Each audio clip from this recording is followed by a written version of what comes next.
3 तिथियां हैं, 3 तिथियां जिसमें महादेव को दूध जरूर चढ़ाना चाहिए। 3 तिथियां, और दूध कौन सा? हर कोई सा दूध नहीं, गौ माता का दूध लेकर, भले 1 चम्मच, हम ये नहीं कहेंगे कि तुम गौ माता का दूध नहीं मिले तो तुम 1 चम्मच दूध भी हो, छोटा सा 2 बूंद दूध भी हो, पर गौ माता का हो, गौ सेवा में लीन होने वाले को 1 बूंद भी हो लिया, भले चम्मच भर हो, 2 बूंद का हो। 3 तिथियां हैं, पहला प्रदोष, दूसरी शिवरात्रि, और तीसरे नंबर पर आती है सोमवार की अष्टमी। ये 3 तिथियां ऐसी हैं जिसमें 2 बूंद भी दूध अगर हम शंकर भगवान को समर्पित करते हैं तो अपना घर बच्चों की किलकारियों से कम नहीं होता, वो भराता ही है, वंश बढ़ता ही है। वंश बढ़ाने का एक सर्वश्रेष्ठ तरीका, जाओ, आप लोगों के स्मरण में है कि नहीं है, श्राद्ध पक्ष में सारा भोजन कोई भी लगाकर ब्राह्मण को जिमाए उससे मतलब नहीं है, पर श्राद्ध पक्ष में तिथि पर, श्राद्ध में या अन्य तिथि पर, बरसी आदि तिथि पर अगर खीर का पात्र भरा जाए तो घर की बहू, घर की माता, घर की स्त्री, घर में जो ताई चाची जो भी है घर में स्त्री, उस खीर के पात्र को उसको भरना चाहिए।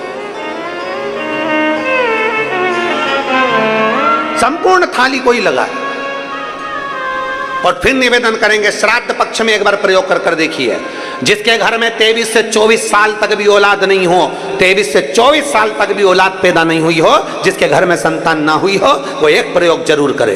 एक प्रयोग जरूर करो कि 23 साल तक भी औलाद ना हुई हो तो श्राद्ध पक्ष में तुम्हारे दादा परदादा किसी का श्राद्ध घर में हो रहा हो, और किसी दादी का श्राद्ध, किसी दादा का श्राद्ध, किसी बुजुर्ग का श्राद्ध तुम्हारे घर में हो रहा हो, तो खीर के बर्तन में खीर तुम भरकर और उस ब्राह्मण को जिसको घर में बुलाया गया है भोजन कराने के लिए, वहां तुम देकर आओ और अगले श्राद्ध तक इंतजार करो।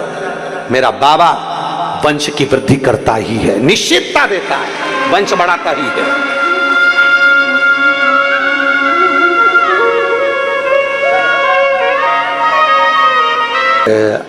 आपको स्मरण में होगा भगवान कृष्ण की कथा का कि भगवान कृष्ण की नानी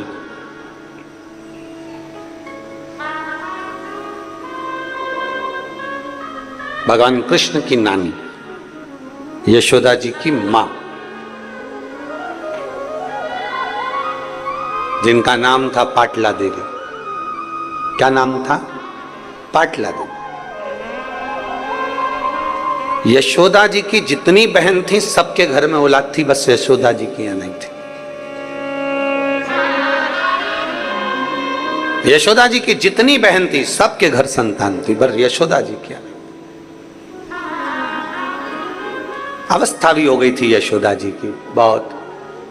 पर पाटला देवी के मन में बहुत खलबली मचती थी, मेरी एक बेटी और उसके घर औलाद।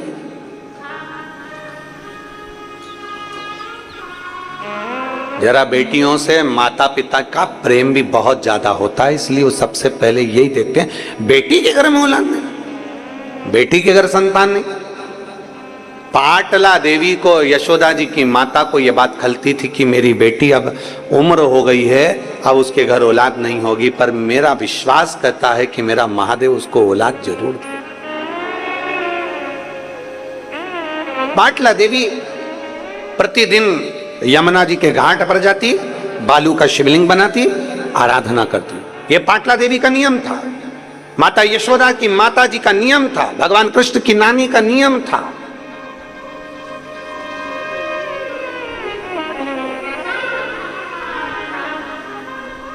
यमुना जी के घाट पर जाती और बनाती शिवलिंग, पार्थिव शिवलिंग का पूजन करती, आराधना करती, चाकरी करती। एक दिन पाटला ने पार्थिव शिवलिंग को बना तो लिया पर विसर्जन ही नहीं करा, ले शंकर जी को विसर्जन नहीं करा। और पार्थिव का नियम है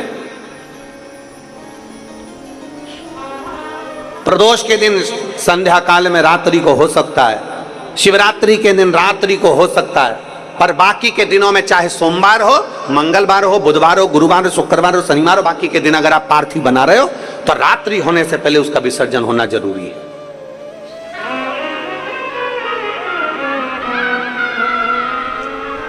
रात्रि होने से पहले उसका विसर्जन होना जरूरी है। और शिवलिंग पार्थिव, पार्थिव का मतलब ये होता है कि पार्थिव लिंग बनाना, पार्थिव शिवलिंग बनाना, उसका चेहरा नहीं बनाया जाता। पार्थिव में कभी भी आंख, नाक, मुख ये कुछ नहीं बनाया जाता। पार्थिव मतलब पार्थिव, शिवलिंग मतलब शिवलिंग।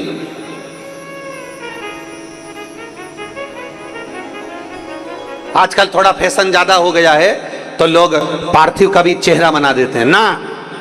पार्थिव मतलब पार्थिव, शिवलिंग मतलब शिवलिंग।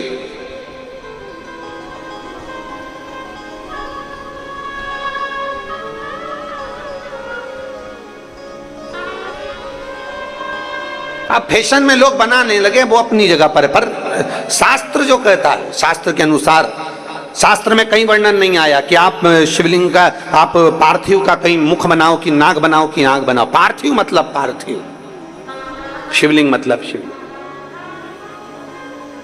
शिवलिंग का निर्माण किया।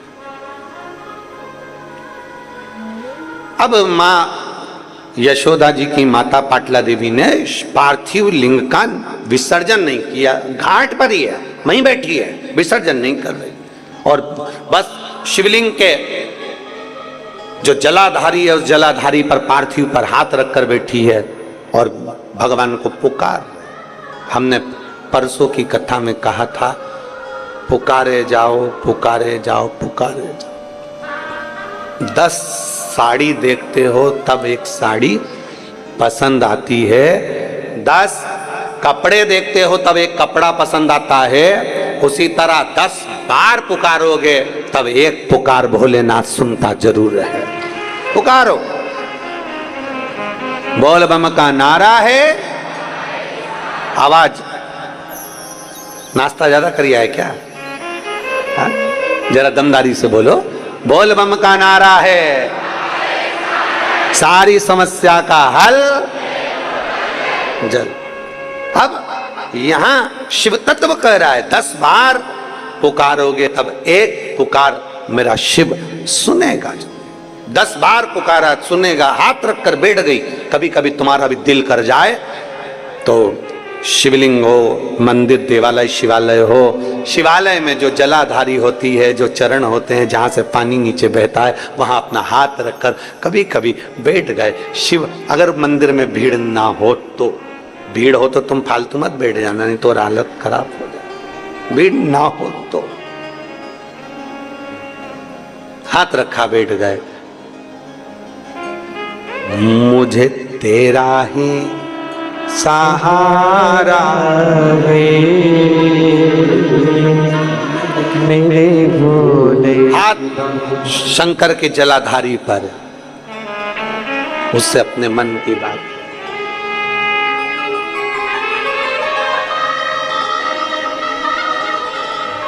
मैंने तुम्हें ही पुकारा है मेरे भोले बाबा। हाथ जलाधारी पर पुकार दो। पाटला देवी ने हाथ रखा जलाधारी पर, विसर्जन नहीं कर रही, आज उठी नहीं है, उठी नहीं। शंकर भगवान ने विचार करा, मुझे लगता है आज जिद पे अड़ गई, आज मुझे लगता है जिद। कभी कभी बच्चा मचल जाता है ना, तो माँ और बाप उस बच्चे की बात को फिर थोड़ा ना थोड़ा स्वीकार करते ही। मचल गया, कभी कभी रोज रोज मचलेगा तो फिर झाड़ू से झुड़ भी दिया जाएगा। कभी कभी जरा शब्दों पर जाना चाहिए, शब्दों का स्मरण करना चाहिए। कभी कभी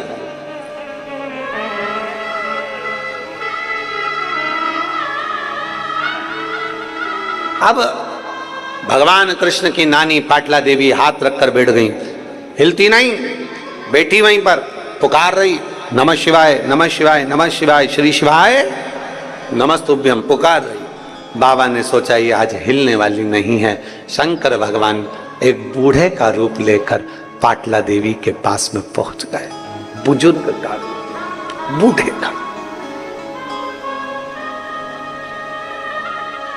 एक बूढ़े का रूप लेकर, बहुत बुजुर्ग का, बहुत बुजुर्ग।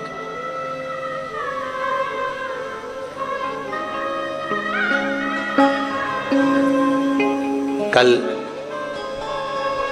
जब हम शिव भक्तों से मिल रहे थे तो उसमें एक माता मिलने के लिए आई थी जिनकी उम्र 106 साल थी। खंडेलवाल जी आप भी देखे होंगे, वो साइड में बैठी थी, स्मरण में होगा। काय शुक्ला जी आप मिले थे, 106 वर्ष की थी, 106 वर्ष।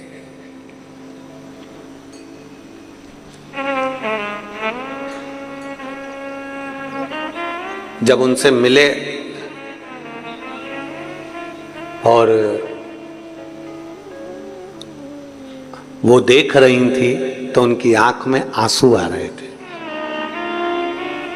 तो उनके पास में जो खड़ी थी वो बोल रही थी, हमारी माता जी आपको सुनती हैं और श्रवण करती हैं और उनकी बहुत इच्छा थी कि एक बार आपसे मिले। हो सकता है भोलेनाथ जी ने उनके लिए आपको यहाँ बुलाया। 106 वर्ष पाटला देवी के पास में। ओ पाटला, पाटला ने सोचा मेरी जैसी बुढ़िया को कौन आवाज दे रहा है। मेरे पति बुलाते थे तो यशोदा की मां कहते थे, आज मेरा नाम पाटला। अच्छा, बुलाने का भी एक तरीका होता है। पति पत्नी को बुलाता है तो बड़ा विचित्र ढंग से बुलाता है, और पत्नी पति को बुलाती है तो बड़ा विचित्र ढंग से बुलाती है। कभी कभी नाम का बड़ा अंतर हो जाता है।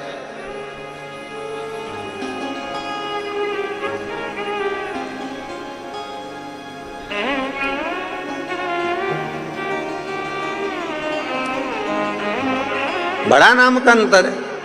अब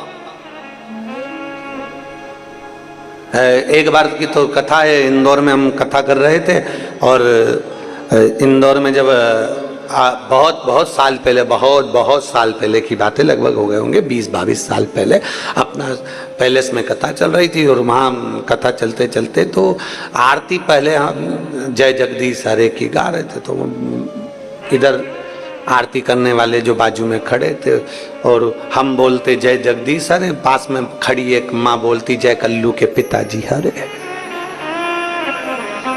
वो जगदीश नाम ही नहीं ले। अब आरती तो पूरी हो गई पर ध्यान हमारा भटक गया, उसकी ओर गया। और आरती पूरी होने के बाद जब वो बेलपत्र तुलसी दल लेने के लिए आई तो हमने उनसे पूछा, हम जगदीश हरे बोल रहे हैं, तुम कल्लू के पिताजी हरे, ऐसा क्यों? आपकी क्या जगन्नाथ जी से कोई लड़ाई है? कहती नहीं, उनका नाम है। हमने कहा किनका? उनका। कभी कभी नाम का बड़ा अंतर पड़ जाता है।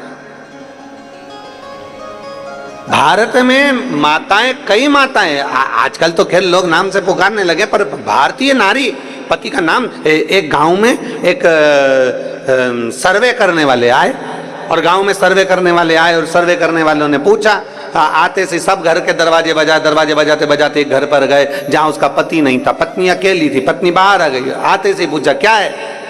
पति भी घर में है नहीं। पत्नी ने पूछा कौन है? हम सर्वे वाले। अच्छा, जरा तुम्हारा नामांकन सर्वे करना है। बोलो क्या पूछना है?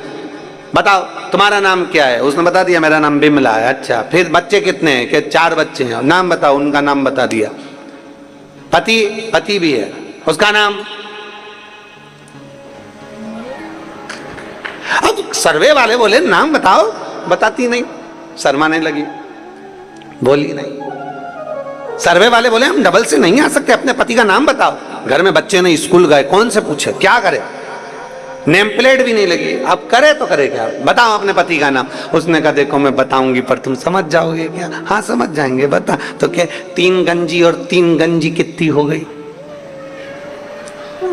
3 गंजी और 3 गंजी कितनी हो गई? सर्वे वालों ने कहा 3 गंजी 3 गंजी। हाँ, तीन गंजी तो 6 गंजी, मतलब छगंजी। 3 गंजी मतलब छगंजी। अच्छा, पति का नाम छगन जी है, पत्नी फिर शर्मा के इशारा करी, हाँ जी। नाम कैसे बोल। आज पाटला देवी को लगा कि पाटला नाम बोला, ये बड़ा विचित्र, मतलब इतना पाटला नाम बोलने के लिए सामर्थ्यता चाहिए। कौन बोल दिया, किसने पुकारा है? शिव जी आवाज लगाए वृद्ध के रूप में, पाटला, ओ पाटला। पाटला ने जो पलट कर देखा, कोई बुजुर्ग है। पाटला को गुस्सा आया।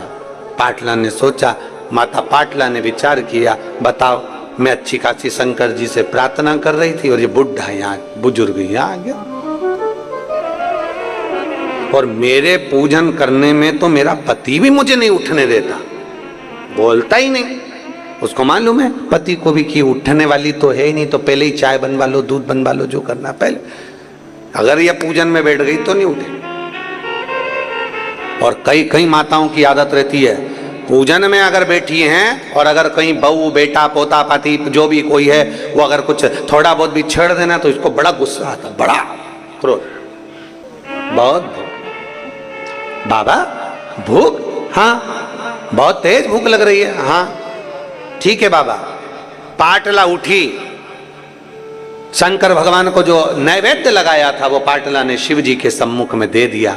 शंकर भगवान ने कहा, पाटला तेरी बेटी यशोदा से कहना, सावन के महीने की जो श्रावणी आए, सावन के महीने की जो पूर्णिमा आए, सावन के महीने की जब श्रावणी आए, श्रावण की उस श्रावणी के दिन यशोदा अगर प्रेम से संत साधु जन को, गुरु जन को अगर भोजन कराएगी तो उसके घर में औलाद जरूर आएगी।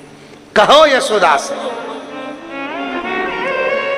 श्रावणी पर, हाँ सावन का महीना था। पाटला ने तुरंत पत्र लिखा, पत्र लेकर दूत को भेजा। दूत जाकर यशोदा जी के पास पहुंचे। यशोदा जी के हाथ में पत्र दिया कि पाटला देवी ने पत्र भेजा है। मेरी माँ ने पत्र भेजा है? हाँ, क्या लिखा है कि श्रावण के महीने में अगर तुम किसी संत साधु ब्राह्मण गुरुजन को भोजन कराओगी तो तुम्हारे घर में औलाद जरूर आएगी। सुना पाटला देवी ने, जैसे ही पत्र भेजा यशोदा जी ने स्वीकार करा। नंद बाबा से कहा, जाओ आज ब्राह्मणों को निमंत्रण देकर आओ। श्रावणी का दिन था, सारे ब्राह्मण संत साधुओं को निमंत्रण दे दिया गया। यशोदा जी क्या खीर मालपुआ बन गया। खीर मालपुआ बनकर तैयार हुआ। भोजन परोसने की तैयारी हुई। यशोदा जी भोजन परोस रहे थे, नंद बाबा भोजन परोस रहे थे और यशोदा मैया भी भोजन परोसने के लिए आई।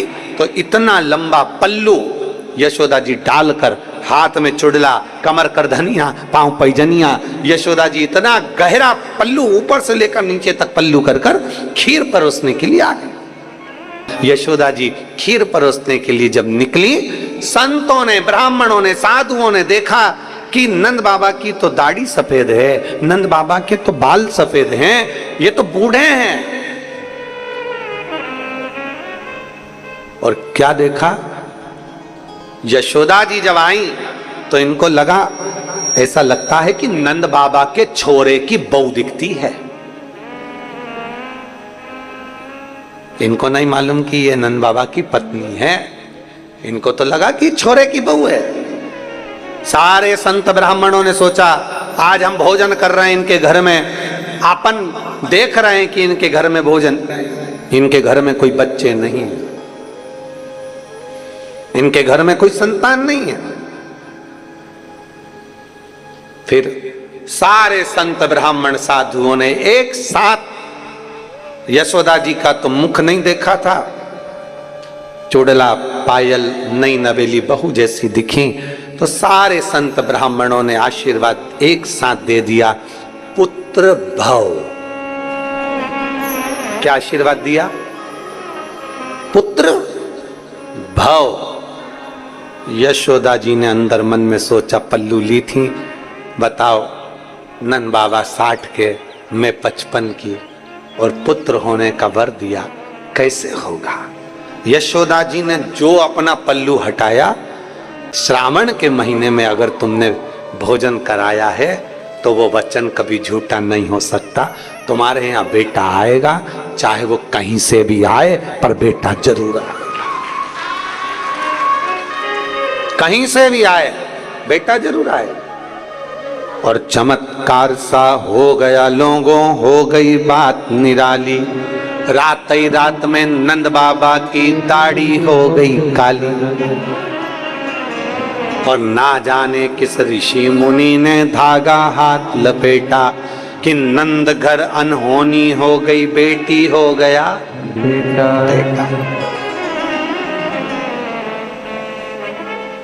हुई थी बेटी पर वचन दिया है, झूठा कैसे हो सकता है, हो गया बेटा। एक पार्थिव लिंग का निर्माण, पूजन, भजन, अर्चना, जो मांगो वो मिलता, कैसे प्राप्त ना हो।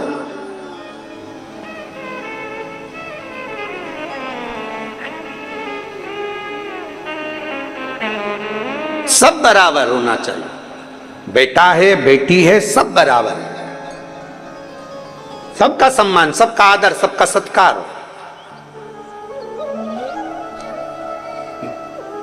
शिव कथा कह रही है, भगवान शंकर का चरित्र कर रहा, शिव महापुराण की कथा कर रही है। जब हम विश्वास के साथ में, भरोसे के साथ में, दृढ़ता के साथ में भगवान शंकर की अविरल भक्ति को प्राप्त करते हैं तो सुख का अनुभव होता ही है। कोई लेट बनता है, कोई जल्दी बनता है, शिव को जल चढ़ाने वाला एक दिन सेठ जरूर बनता है। आपकी आराधना, आपकी भक्ति कभी खाली नहीं हो सकती। संसार के लोगों से काम ना रखोगे, संसार वाले कभी आपको आगे बढ़ने नहीं देंगे। पर जब अपना आत्मबल, अपना विश्वास जब प्रबल होता है तो व्यक्ति आगे बढ़ ही जाता। कौन रास्ता देगा?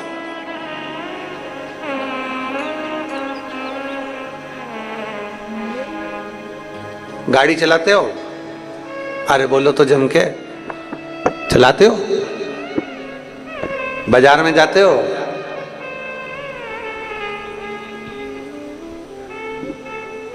बहुत ट्रैफिक में, बहुत भीड़ में तुम कितना भी हारन दे लो, कितना ही, कोई साइड नहीं देता। सब अपनी मस्ती में बोड़ बोड़ बोड़ बोड़ करके गाड़ी अपनी अपने हिसाब से चला। वो तो ज्यादा तुम्हारा हारन बजता है तो भी वो थोड़ा चिढ़ के थोड़ा सा रास्ता देता है। ट्रैफिक में से निकलने की जवाबदारी तुम्हारी है। ट्रैफिक में से निकलने की जवाबदारी तुम्हारी कि तुम कैसे निकलोगे, कैसे अपनी गाड़ी टर्न मारोगे, कैसे बाहर निकलोगे, ये तुम्हारे ऊपर निर्भर करता है। रास्ता कोई नहीं देता, रास्ता अपने को खुद बनाना, जम के बोलो जरा, बनाना पड़ता है। रास्ता कोई नहीं देता, रास्ता अपने को बनाना पड़ता है। भीड़ में से रास्ता तुम्हें बनाना पड़ेगा, भीड़ में से निकलना तुम्हें पड़ेगा। भीड़ में से तुम्हें अपनी गाड़ी निकालने की जवाबदारी खुद की है। दुनिया के लोग जीते जी कभी रास्ता नहीं देते, दुनिया के लोग मरने के बाद रास्ता देते हैं। फिर तो ट्रैफिक कितना भी भरा पड़ा हो और पीछे से राम नाम सत्य है, राम नाम सत्य है बोलते बोलते अर्थी आ रही है, सब साइड में होते चले जाते हैं। दुनिया के लोग जीते जी कभी रास्ता नहीं दे सकते। दुनिया के लोग तुम्हारे को ट्रैफिक में उलझा कर रखेंगे, दुनिया के लोग तुम्हें संसार में उलझा कर रखेंगे, अपशब्द में, गालियों में, ताने में, बद्दुआओं में तुम्हें उलझा कर रखेंगे। रास्ता तुम्हें जीते जी निकालना है, मरने के बाद तो दुनिया रास्ता दे देती है। मरने के बाद तुम्हें टेंशन नहीं लेना, रास्ता अपने आप मिल जाता है, परिवार के लोग ही दे देंगे। मरने के बाद रास्ता थोड़ा साइड में नहीं हो सकता क्या? थोड़ा साइड में नहीं जा सकता? नहीं। कितनी हारन बज रही है, पुलिस की भी गाड़ी वाऊ वाऊ करती हुई चल रही है, एम्बुलेंस वाऊ वाऊ करती चल रही है, पर लोग रास्ता नहीं देते। बड़े मुश्किल से हारन सुना तो भी बड़ी मुश्किल से साइड होते हैं। बल्कि कि अपने को रास्ता निकालना पड़ता है, इधर से कटो उधर से कटो, निकल के चलते चले जाओ। बस यही शिव पुराण कहती है। जिंदगी में बहुत ट्रैफिक है, बहुत ट्रैफिक, परिवार, नाते, रिश्ते, कुटुंब, कबीले, व्यापार, व्यवसाय, ये सारा ट्रैफिक से भरा पड़ा हुआ है। इसमें अपने को कैसे निकल कर जाना है, ये तरीका शिव पुराण सिखाती है कि अपने को कैसे निकलना, आप कैसे निकल सकते हो, आप कैसे बाहर जा सकते हो, ये आपके ऊपर निर्भर करता है।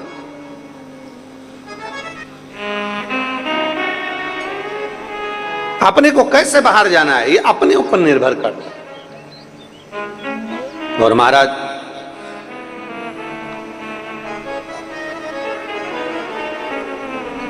जब हम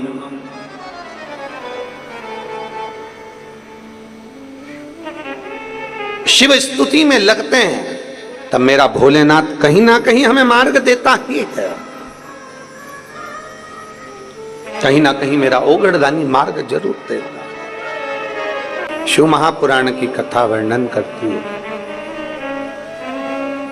एक पार्थिव लिंग का पूजन जीवन का सुख देता है।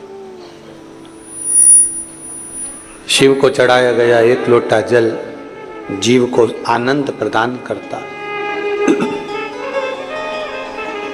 भीड़ बहुत है, परिवार, नाते, रिश्ते, कुटुंब, कबीले, व्यापार, व्यवसाय में बहुत भीड़ है, बहुत भीड़। एक नौकरी भी कर रहे हो ना तो उसमें भी भीड़ है, सब लगे हैं आपका पांव खींचकर पीछे करने में और खुद आगे बढ़ने। एक एजेंसी चला रहे हो या नौकरी कर रहे हो या दुकान कर रहे हो, चाहे किराने की करो, चाहे कपड़ा की करो, चाहे पान की करो, चाहे पानी की करो, उसमें भी बहुत भीड़ है, उसमें अपन को निकलना है आगे।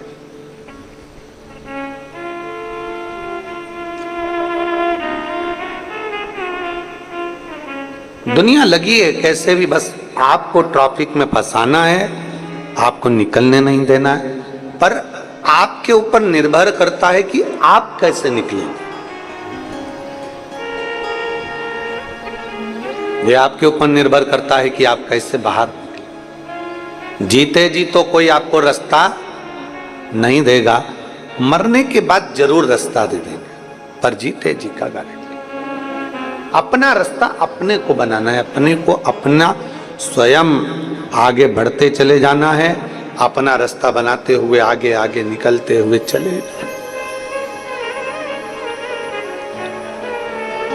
भगवान का नाम लेते जाओ, शिव नाम लेते जाओ, भगवान शंकर का गुणगान करते जाओ। भीतर ये शिव भक्ति है, हमारे भीतर भगवान शंकर का गुणगान हम कर रहे हैं, हम भगवान शिव की अविरल भक्ति में डूबे हुए हैं, भगवान शंकर का नाम जाप कर रहे हैं, या भगवान शिव को एक लोटा जल चढ़ा रहे हैं। ये हमारा आज का पुण्य नहीं है, ये हमारे पूर्व का कोई अच्छा कर्म हुआ होगा तो शंकर भगवान ने अपने देवालय, शिवालय और कथा तक हमको बुला लिया। जैसे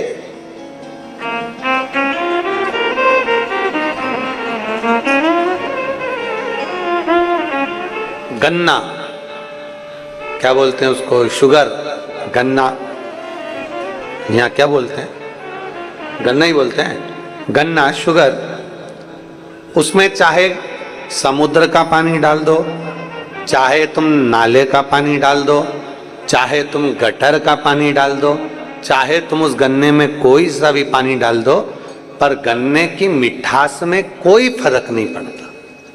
गन्ना मीठा है तो मीठा ही रहेगा।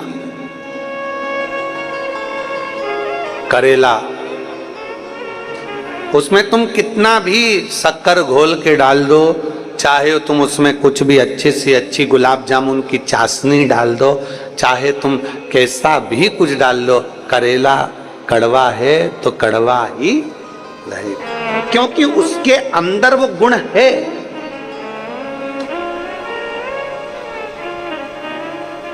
उसके अंदर वो भरा हुआ है, उसका आज का गुण नहीं, उसका पैदाइश गुण है।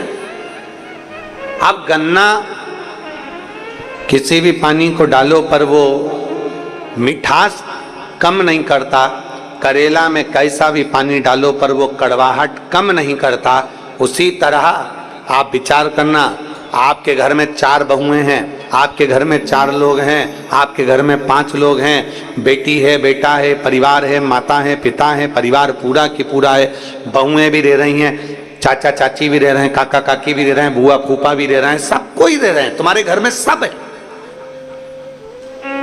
पर जरूरी नहीं कि सबका मन शिव में लग जाए, पर जरूरी नहीं कि सबका मन भगवान में लग जाए। कोई कोई ऐसा होगा घर के अंदर जो शंकर के मंदिर तक भी जाएगा, जल भी चढ़ाएगा, शंकर का गुणगान भी करेगा, शिव स्मरण भी करेगा। कोई कोई ऐसा रहेगा जो शंकर के करीब में जाएगा, और कोई ऐसा भी रहेगा जिसको किसी देवता से मतलब नहीं, किसी देवता से।